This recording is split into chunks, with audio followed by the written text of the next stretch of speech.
Hi everyone, my name is Sania Haider, मैं as a cosmetologist. Hi friends, इस video में मैं आपको उन वाइटमिन्स और मिनरल्स के बारे में बताऊंगी। जब हमारे शरीर में वाइटमिन्स मिनरल्स की कमी होने लगती है तब हमारे बाल सूख जाते हैं, पतले हो जाते हैं और झड़ने लगते हैं।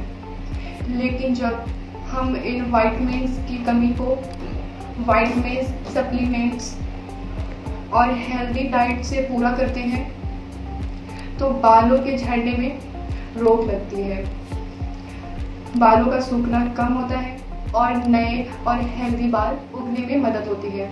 जब लोगों के बाल गिरने लगते हैं तो वो बहुत घबरा जाते हैं और अपना हेयर फॉल रोकने के लिए नए नए shampoo, hair oil, serums, spa treatments अपने बालों पर एक्सपेरिमेंट करने लगते हैं। आंकड़ों के अनुसार हेयर फॉल का सबसे बड़ा रीज़न है हमारे शरीर में प्रोटीन्स, वाइटमिन्स और मिनरल्स की कमी होना, जो किसी भी बीमारी, खून की कमी या गलत खान पान की आदतों से हो जाता है। इसके अलावा दूसरा बड़ा रीज़न है हमारे शरीर में हार्मोनल इम्बैलेंस के कॉमन कारण है प्रेगनेंसी, मेनोपॉज, थायराइड, हार्मोन्स की कमी, पीसीओडी। आजकल जवान लोगों में हार्मोनल इम्बैलेंस का एक बड़ा रीज़न है स्ट्रेस। हर एक शैम्पू भी हर एक को सूट नहीं करता है और कौन सा शैम्पू आपको सबसे ज़्यादा सूट करेगा। लेकिन बालों की हेल्थ के लिए ज़रूरी है वाइटमिन्स और मिनरल्स। यदि हम इनका सही उपयोग खाने के साथ नहीं करते हैं, वाइटमिन्स सप्लीमेंट्स नहीं लेते हैं तो हमारे हेयर फॉल्स ज़्यादा होने लगते हैं। अब मैं कुछ दवाइयों के नाम यहाँ पर बता रही हूँ। इन दवाइयों में ऊपर बताए गए सभी वाइटमिन्स, मिनरल की दवाइयाँ आपको मेडिकल पे आसानी से मिल जाएंगी। कई लोग बाल झड़ना रोकने के लिए सिर्फ बायोटिन की गोलियाँ ही लेते हैं, लेकिन मेरे हिसाब से बाल गिरने का कारण अक्सर मिली जुली वाइटमिन्स, मिनरल्स और भी कुछ अच्छी दवाइयाँ हैं हेयर फॉल के लिए, जैसे फॉली हेयर, YAH। इसमें भी वाइटमिन्स और मिनरल्स का एक अच्छा कॉम्बिनेशन है। और फॉलिक्लो, इसमें भी से कोई भी एक गोली जो आपको अच्छे सूट करे वो दिन में एक बार खाना खाने के बाद लेनी चाहिए, कम से कम 2 या 3 महीने तक। लेकिन ये दवाइयाँ काफ़ी महंगी आती हैं। अब मैं बताऊंगी कि कम पैसों में अच्छी दवाइयाँ हेयर फॉल के लिए। ये है बीकर टैक्समिन कैप्सूल। इसकी एक कैप्सूल ब्रेकफास्ट और एक कैप्सूल डिनर के बाद 2 या 3 महीने तक लेने से अच्छा फायदा होता है। ये है पॉलीबियोन कैप्सूल। इसकी एक कैप्सूल डेली डिनर के बाद लेनी चाहिए 2 या 3 महीने तक।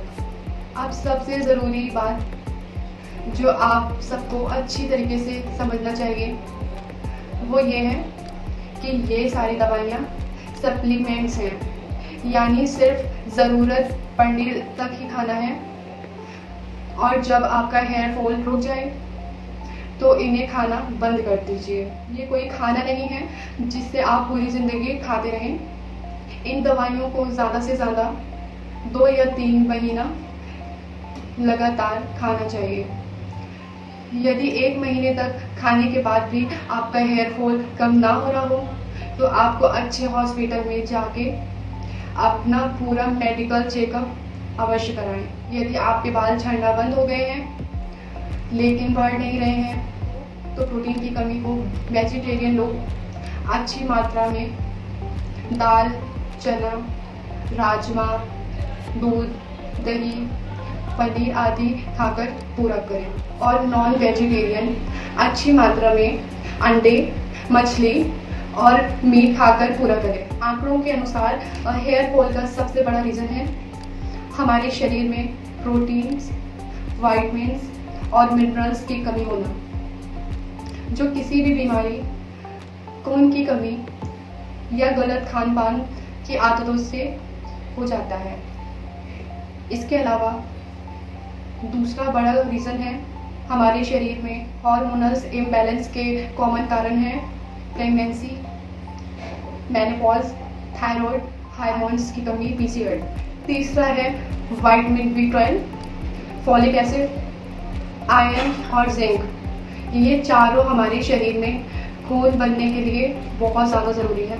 यदि हमारे शरीर में खून की कमी होगी, इससे बालों की जड़ें कमज़ोर हो जाती हैं और बाल गिरने लगता है। चौथा है प्रोटीन। हमारे बालों की ग्रोथ और हेल्थ के लिए अच्छी मात्रा में प्रोटीन खाना बहुत ज़रूरी है, क्योंकि हमारे बाल प्रोटीन से बनते हैं, जिसका नाम है केराटिन। ये सारे विटामिन्स, मिनरल्स और प्रोटीन। अगर आपको मेरी वीडियो अच्छी लगी है तो please like, subscribe and share कीजिए।